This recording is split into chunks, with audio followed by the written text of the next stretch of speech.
Go back to your fantasy football leagues, kid. My name's Jordan Banks. I'm 27, and for the past 3 years I've been at Zephyrstone Technologies in Seattle.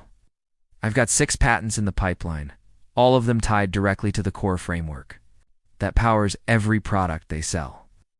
The woman who tossed that line at me, as if I'd flunked out of college, that's Sienna Walsh. She's 24, fresh from Stanford, with an MBA.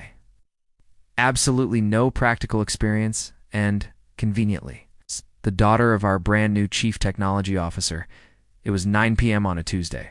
I was still at my workstation, deep in the weeds of debugging the authentication module for our next big launch. The only other people in the building were the cleaning crew. I preferred it that way. No constant interruptions. No pointless meeting about the meeting sessions. Just me, code, and coffee. Sienna clicked past in her designer heels, a stack of papers in her hands that, if I had to guess, contained.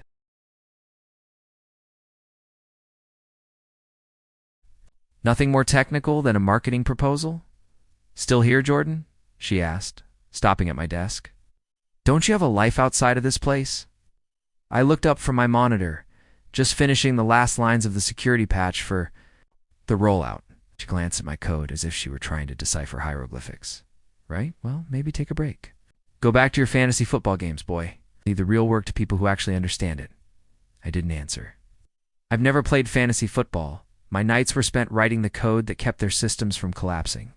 But explaining that to someone convinced technical mastery came with a family name? Pointless. After she walked off, I stared for a moment at the code filling my screen. Every algorithm, every security layer, every performance tweak that kept our platform competitive had come from my own mind and my own hands. My patents were still pending, meaning they were legally mine until the paperwork transferred them. To the company, that usually took about 6 months. We were only halfway there. I saved my work, closed my laptop, and headed toward the elevator. The lights were still on in the conference room.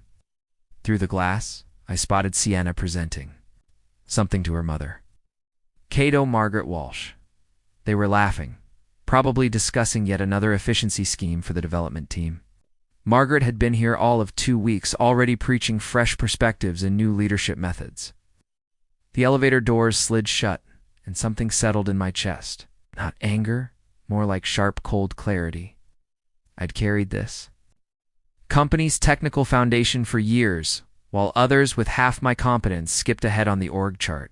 Ma'am, I was being treated like a replaceable intern by someone who couldn't debug a simple loop.